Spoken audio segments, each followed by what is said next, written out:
Bonjour, retrouvez tout de suite une interview de Stanislas Leborgne de CBRE. Bonjour à toutes et à tous et bonjour Stanislas Leborgne. Bonjour. Vous êtes directeur des régions pour CBRE. Merci d'avoir accepté de répondre à quelques questions par rapport à la crise du Covid-19. Ma première question sera en termes de conséquences sur les marchés tertiaires. Entre Paris et la région, les métropoles régionales, est-ce qu'on peut observer des différences majeures ou pas? Alors, en fait, les marchés de région, à l'issue de ce premier trimestre, s'inscrivent à la baisse, comme le marché de l'Île-de-France. La baisse est plus significative sur le marché de l'Île-de-France, puisqu'il a reculé de 40%, alors que sur les grandes métropoles régionales, c'est-à-dire Lille, Lyon, Marseille, Toulouse, Bordeaux et Nantes, on constate un recul de 31% à l'issue de ce premier trimestre et 190 000 m² qui ont été commercialisés contre 262 000 l'année dernière. Donc ça marque un vrai retrait. On a beaucoup de similitudes avec le marché parisien, notamment sur les raisons de ce recul. Je dirais un contexte particulier parce qu'on sortait des gilets jaunes, des grèves à répétition et puis du Covid pour les 15 derniers jours de mars. Donc on était dans un contexte, je dirais, économique pas très bon. Et puis enfin, comme en Île-de-France, je pense que le marché a baissé, notamment sur les grandes transactions. On avait des volumes importants sur le premier trimestre l'année dernière qu'on n'a pas retrouvé à l'issue de ce premier trimestre. Alors, vous avez parlé de quelques villes qui sont particulièrement en recul. Si on fait un focus sur les métropoles régionales, si on voit un petit peu celles qui ont reculé et celles qui ont peut-être tiré leur épingle du jeu, qu'est-ce que cela donne? Alors en fait, il n'y a qu'une métropole qui a tiré son épingle du jeu sur ce premier trimestre. En fait, c'est une vision sur un premier trimestre, donc il faut faire attention. Donc c'est Aix-Marseille qui est en progression de 32% par rapport à l'année dernière, mais Aix-Marseille avait fait un mauvais premier trimestre l'année dernière, donc cette progression est toute relative. Ensuite, vous avez deux marchés, Lille et Toulouse, qui sont en retrait de 16% par rapport à l'année dernière. Lille est à 48 000 m² commercialisés, Toulouse 19 400 m² sur ce premier trimestre. Et puis ensuite, vous avez trois grandes villes, Lyon, Bordeaux et Nantes, qui eux sont en net recul, parce que c'est moins 50%. 46 500 m² pour Lyon, 17 000 m² pour Bordeaux et seulement 13 500 m² pour Nantes. Donc, je dirais qu'il faut faire attention par rapport à ces chiffres parce qu'on n'est pas sur des volumes très importants et une seule transaction, en plus ou en moins, peut avoir un impact sur le take-up. Et j'en veux pour preuve, c'est que si on regarde la moyenne des premiers trimestres de ces marchés, le recul n'est que de 3%. Donc, c'est un faible recul.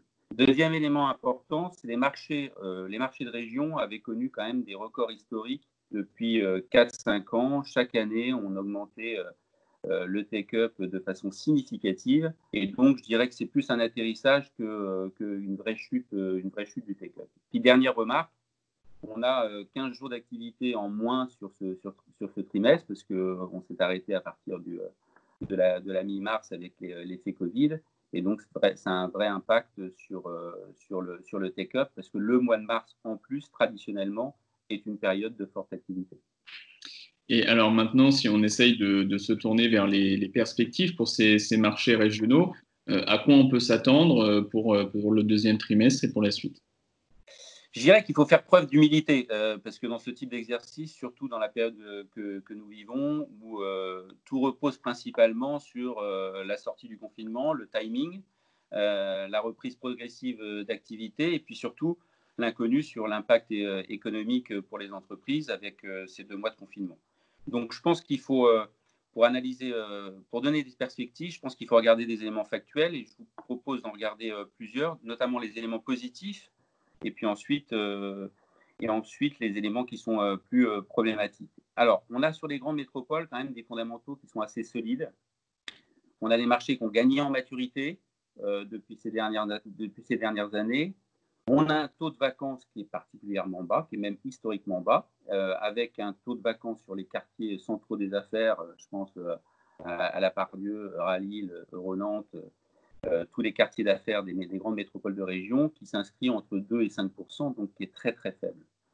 On a une offre disponible et une offre future neuve qui sont toujours sur les mêmes niveaux que le quatrième trimestre 2019. On n'est pas en suroffre sur ces marchés de région. On n'a pas connu non plus d'euphorie sur les valeurs locatives, je dirais, à l'instar du marché parisien qui, lui, a eu des hausses assez importantes sur les valeurs locatives. Les hausses des loyers en région ont été relativement mesurées. Donc, je n'ai pas d'inquiétude sur une baisse significative des loyers sur les prochains mois. Et puis enfin, on a assez peu de casse dans les négociations que l'on poursuit avec nos clients utilisateurs. On a assez peu de casse et on réalise même encore des transactions, notamment via des signatures électroniques. Donc, je dirais plutôt positif. Les fondamentaux sont aujourd'hui plutôt positifs. En revanche, on a un impact certain, c'est sur le marché du street business, les PMS, qui est à l'arrêt depuis début avril. Et là, globalement, on va avoir un impact important sur le take-up parce que le marché PMS, le marché des petites surfaces, constitue le socle du take-up en région. Et on va avoir forcément 3 ou 4 mois d'inactivité sur ce marché PMS. Et ça va avoir un impact je pense, sur le take-up d'ici la fin de l'année. Je rappelle juste que le marché des régions, la moyenne transactée, c'est un peu moins de 400 mètres carrés. Donc, on voit bien l'importance du marché PMS. Autre chose que l'on observe, c'est les probables décalages d'opérations, notamment sur les BFA et sur les VFA, compte tenu de l'arrêt des chantiers. On anticipe un coup de frein probable sur les opérations en blanc, avec, je pense, une nouvelle lecture des investisseurs sur ces opérations en risque. Et puis, une augmentation probable des mesures d'accompagnement, type franchise de loyer, loyer progressif ou encore participation des travaux aux bailleurs. Donc, voilà ce qu'on peut dire aujourd'hui sur les marchés de région et sur les perspectives des prochains mois. Je dirais, pour avoir une note positive quand même, c'est qu'on voit que la période que nous vivons va probablement apporter de nouvelles réflexions et accélère un changement des mentalités pour les salariés et pour les entreprises. Pour les salariés, notamment ceux qui se sont mis au vert et qui ont goûté au télétravail en province, je pense qu'un certain nombre vont franchir le pas pour une meilleure qualité de vie, un environnement, un coût du logement moins élevé que la métropole parisienne, l'impact sur le développement durable, les transports. C'était une tendance qu'on avait observée, je dirais, depuis plusieurs années. Et je pense que ça pourrait s'accentuer dans les prochains mois, voire dans les prochaines années. C'est notamment ce qu'on avait développé dans le Grand Paris des régions qu'on avait publié à l'automne dernier. Eh bien, merci Stanislas Leborgne pour ces éléments d'analyse des marchés régionaux et à très vite sur BITV pour de nouvelles interviews.